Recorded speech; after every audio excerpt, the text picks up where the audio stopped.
नमस्कार, आपका स्वागत है जॉब्स इटर्नल टीम की विशेष पेशकश रोजगार यात्रा में, जहां बात होती है देश की शिक्षा, रोजगार और सरकारी नौकरियों की खबरों की। आपके साथ मैं हूं निधि। बात करते हैं आज की प्रमुख खबरों की। देश की बेरोजगारी दर बीते दिसंबर में 7.91% पर पहुंच गई। यह 4 महीने का उच्चतम स्तर है। बेरोजगारी के मामलों में शहरों की स्थिति ज्यादा खराब है। यहाँ बेरोजगारी दर 9.30% है, जबकि ग्रामीण इलाकों में यह 7.28% है। राजस्थान के आंकड़े तो और भी चिंताजनक है।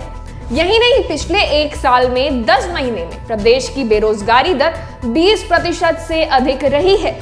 सिर्फ जनवरी 2021 में 17.7% व दिसंबर 2021 में ही 17.9% पर रही थी। CMIE के CEO डॉक्टर महेश व्यास ने कहा, दिसंबर में 85 लाख लोग रोजगार के लिए श्रम बाजार में आए। इनमें से 40 लाख को रोजगार मिला, 45 लाख को नहीं मिला। आपको बताते हैं कि देश में बेरोजगारी दर सबसे कम किन राज्यों में है। कर्नाटक में बेरोजगारी दर 1.4% ही है, जबकि गुजरात में 1.6%, ओडिशा में 1.6%, वहीं छत्तीसगढ़ में बेरोजगारी दर 2.1% है और तेलंगाना में 2.2%।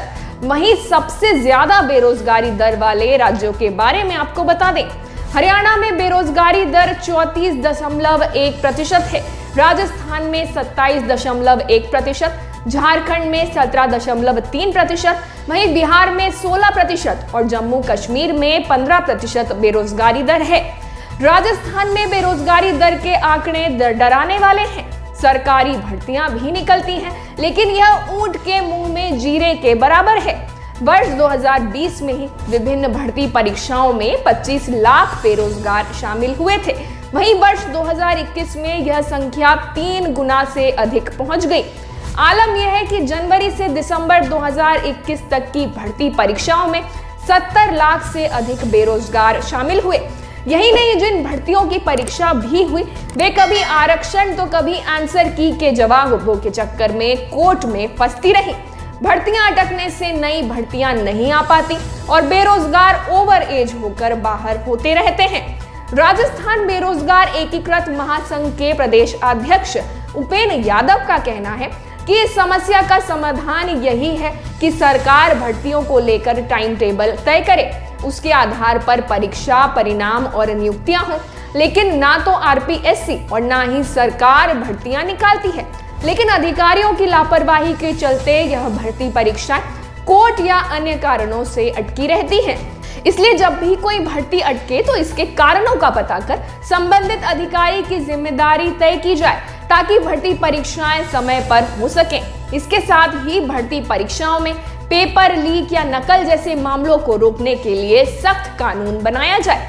वहीं हरिप्रसाद शर्मा, जो कि राजस्थान कर्मचारी चयन बोर्ड के अध्यक्ष हैं, उनका कहना है कि विभिन्न विभागों से भर्ती परीक्षाओं की अभ्यर्थना प्राप्त होने के बाद हमारा प्रयास रहता है कि जल्द से जल्द भर्ती की प्रक्रिया शुरू की जाए। कई बार अभ्यर्थी की जांच के बाद कुछ जानकारियों की जरूरत पड़ती है तो विभागों से उसका जवाब आने में समय लग जाता है।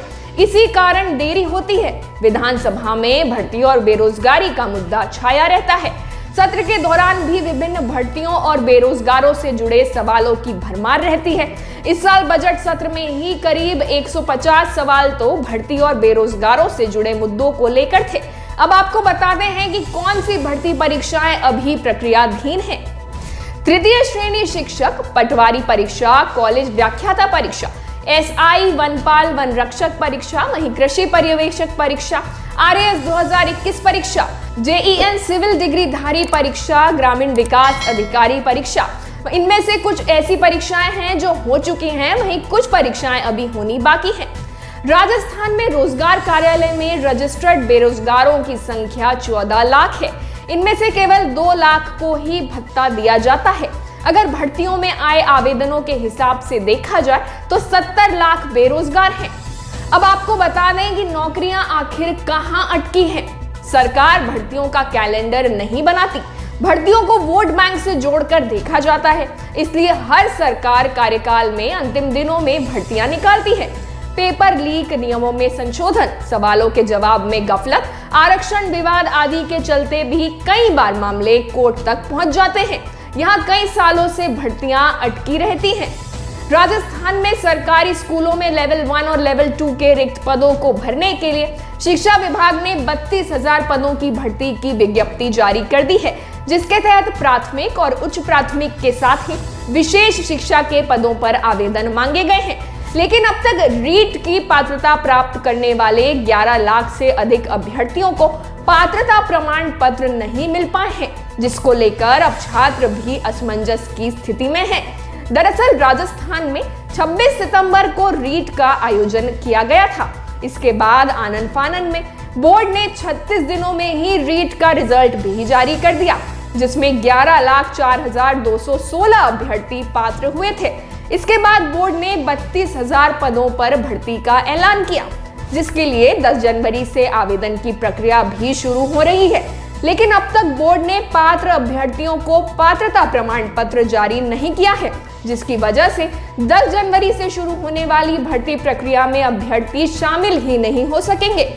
आपको बता दें कि रिजल्ट जल्दी जारी होने से बीएड सेकेंड ईयर की पढ़ाई कर रहे करीब 1 लाख अभ्यर्थियों के सामने शिक्षक भर्ती से बाहर होने का खतरा पैदा हो गया था, क्योंकि उनके पास रीट के परिणाम की तारीख तक बीएड की डिग्री होनी चाहिए थी। हालांकि समय रहते सरकार ने यह मामला संभाल लिया था और उनको शिक्षक भर्ती के लिए आवेदन की अंतिम तिथि तक बीएड की डिग्री प्राप्त करने की छूट प्रदान कर दी थी।